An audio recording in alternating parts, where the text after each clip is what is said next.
آپ صلی اللہ علیہ وسلم کا فرمان مبارک ہے کہ دجال کا فتنہ بہت ہی خطرناک فتنہ ہے۔ حضور اکرم صلی اللہ علیہ وسلم نے کرب قیامت کی جو 10 نشانیاں بتائی ہیں، ان میں سے سب سے بڑی نشانی دجال کا ظہور ہے۔ دنیا کی ابتدا سے لے کر دنیا کے اختتام تک دجال کا فتنہ سب سے بڑا فتنہ ہے۔ حضور اکرم صلی اللہ علیہ وسلم کے فرمان کے مطابق دجال کا فتنہ اتنا خطرناک ہوگا کہ اس جیسا فتنہ نہ کبھی آیا اور نہ کبھی دنیا پر آئے گا۔ اس لیے دجال کا فتنہ انسانوں کے لیے بہت بڑا امتحان ہوگا۔ دجال بہت بڑا جھوٹا ہوگا۔ یہ یہودی نسل سے ہوگا۔ پہلے پہل یہ اپنے آپ کو بہت نیک اور شریف ظاہر کرے گا اور یہودیوں کا مسیحا بنے گا، مگر جب یہ دیکھ لے گا کہ اب لوگ اس کے جال میں پھنس گئے ہیں اور اس کے پیروکار بن گئے ہیں تو پھر یہ خدائی کا دعویٰ کر دے گا۔ حضرت امامہ سے روایت ہے کہ ایک روز آپ صلی اللہ علیہ وسلم نے تمام صحابہ کرام سے خطاب کرتے ہوئے فرمایا کہ جب سے اللہ نے یہ دنیا بنائی ہے تب سے اب تک دجال سے بڑا فتنہ اور کوئی پیدا نہیں کیا۔ سب رسولوں نے اور پیغمبروں نے اپنی اپنی قوم کو دجال کے فتنہ سے آگاہ کیا ہے، مگر میں اللہ کا آخری رسول ہوں، اس لیے دجال میری امت میں ہی آئے گا۔ اگر دجال میری زندگی میں آتا تو میں اس کا مقابلہ کرتا اور اپنی امت کو اس کے شر سے بچاتا، مگر وہ میرے وصال کے بعد آئے گا۔ اس لیے ہر شخص کو خود اپنے نفس کی دجال سے حفاظت کرنی ہے۔ حضور پاک صلی اللہ علیہ وسلم نے فرمایا کہ دجال شام اور عراق کے درمیانی حصے سے نمودار ہوگا، اپنے ارد گرد کے ملکوں میں خوب فساد برپا کرے گا۔ شروع میں بہت نیک اور صالح بنے گا، مگر جب لوگ اس کے پیروکار بن جائیں گے تو پھر وہ خدا ہونے کا دعویٰ کر دے گا، جبکہ خدا تو ایک ہی ہے اور خدا کا دیدار تو مرنے کے بعد ہی نصیب ہوگا۔ زندگی میں تو ہم خدا کو نہیں دیکھ سکتے۔ دجال ایک آنکھ سے اندھا ہوگا، جبکہ ہمارا خدا تو ہر ایک سے پاک ہے۔ اس کے ماتھے پر کفر لکھا ہوگا جو ہر شخص صاف صاف پڑھ لے گا۔ دجال بہت امیر ہوگا، جہاں کہیں بھی جس کسی کی بھی زمین سے گزرے گا تو اس زمین کو خزانے نکالنے کا حکم دے گا، تو زمین فوراً اپنے تمام خزانے باہر نکال دے گی۔ دجال جنت اور دوزخ ساتھ لیے گھومے گا اور اپنے نام ماننے والوں کو دوزخ میں ڈالتا جائے گا، مگر اس کی جنت اور دوزخ الٹ ہوں گی، یعنی جو سب کو جنت نظر آئے گی وہ دوزخ ہوگی اور جو دوزخ نظر آئے گی وہ جنت ہوگی۔ دجال جسے بھی دوزخ میں ڈالے گا تو اس کی دوزخ کی آگ اس کے لیے جنت بن جائے گی۔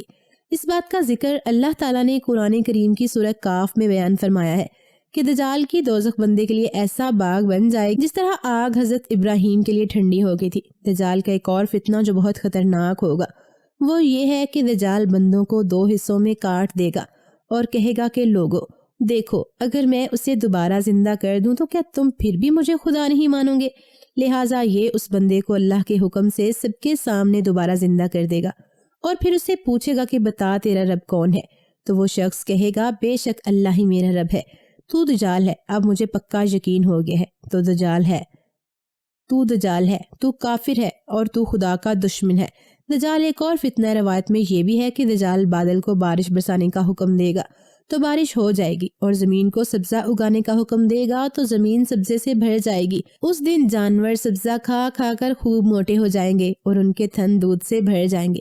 دجال مکہ اور مدینہ میں اللہ کے حکم سے داخل نہیں ہو پائے گا۔ وہ کوشش بہت کرے کہ مکہ اور مدینہ میں داخل ہو، مگر فرشتے اسے روک لیں گے اور یہ وہاں فساد نہیں مچا سکے گا، بلکہ ذلیل اور رسوا ہو کر وہاں سے پلٹ جائے گا۔ دجال یہودی نسل سے ہوگا اور زیادہ تر یہودی عورتیں اس کے فتنے میں گرفتار ہوں گی۔ عورتیں اس کی پیروکار زیادہ ہوں گی اور یہودی پڑھی لکھی عورتیں اس کے ساتھ ہم بستری کرنے کے لیے ایک دوسرے کے ساتھ جنگ کرنے لگیں گی۔ وہ دجال سے بدکاری کرنے کے لیے ایک دوسرے کا قتل بھی کر دیں گے۔ مختلف روایات میں دجال کا حلیہ اس طرح بیان کیا گیا ہے: دجال ایک آنکھ سے اندھا ہوگا اور دوسری آنکھ انگور کے دانے کی طرح ابری ہوگی اور خون سے بھری ہوگی، اس کا قد چھوٹا ہوگا، اس کا سینہ چوڑا ہوگا اور اس کے ماتھے پر کفر لکھا ہوگا جسے ہر شخص آسانی سے پڑھ لے گا۔ اس کی شکل و صورت دیکھ کر زیادہ تر عورتیں اس پر فدا ہوں گی۔ یہ گدھے پر سواری کرے گا اور شام اور عراق کے درمیانی علاقے سے نمودار ہوگا۔ یہ نبی ہونے کا دعویٰ کرے گا۔ یہ اصفہان سے گزرے گا جہاں یہودیوں کی ایک بہت بڑی جماعت اس کے ساتھ ہوگی۔ دجال اپنے ساتھ جنت اور جہنم دونوں رکھے گا، مگر اس کی جنت اور جہنم کا معاملہ الٹ ہوگا۔ جو جنت ہوگی وہ جہنم بن جائے گی اور جو جہنم ہوگی وہ جنت بن جائے گی۔ یہ خدائی کا دعویٰ کرے گا اور زیادہ تر مسلمانوں کو جہنم میں ڈال دے گا جو اسے خدا ماننے سے انکار کر دیں گے، مگر اللہ کے حکم سے وہ سب جنت میں داخل ہوں گے۔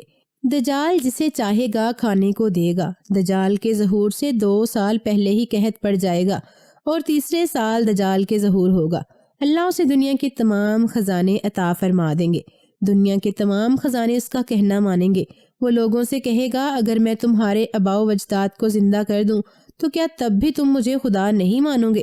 وہ اسی طرح لوگوں کو دھوکہ دیتے دیتے بہت سے ملکوں سے گزرتا ہوا یمن کے علاقے میں داخل ہو جائے گا۔ یمن کے بہت سے لوگ اس کا ساتھ دیں گے۔ وہاں سے وہ مکہ مکرمہ میں داخل ہونے کی کوشش کرے گا، لیکن اللہ کے حکم سے فرشتے اسے مکہ مکرمہ میں داخل ہونے نہیں دیں گے۔ انہی دنوں مکہ مکرمہ میں 3 زلزلے آئیں گے۔ لوگ ان زلزلوں سے اپنی جان بچا کر مکہ مکرمہ سے بھی باہر بھاگ جائیں گے اور دجال انہیں نگل لے گا۔ مکہ مکرمہ اور مدینہ سے دجال شام جانے کی تیاری کرے گا، لیکن اس کے جانے سے پہلے ہی امام مہدی وہاں پہنچ چکے ہوں گے۔ امام مہدی دجال سے جنگ کی تیاری کر رہے ہوں گے۔ اسی وقت نماز کا وقت ہو جائے گا۔ آپ نماز کی امامت کروانے کے لیے امامت کی جگہ پر جائیں گے کہ اسی وقت حضرت عیسیٰ کا ظہور ہو جائے گا۔ امامت سے فارغ ہونے کے بعد امام مہدی حضرت عیسیٰ سے ملیں گے۔ اسی جنگ میں حضرت عیسیٰ بیت المقدس کے مقام کے قریب دجال کو ہلاک کر دیں گے اور اس کی لاش کو ہولناک عذاب دیا جائے گا۔ اسی لیے ہم سب کو اللہ تعالیٰ سے ہر وقت مغفرت کی دعا کرتے رہنا چاہیے۔ دجال کے فتنے سے حفاظت کے لیے اللہ تعالیٰ سے دعا مانگتے رہنا چاہیے۔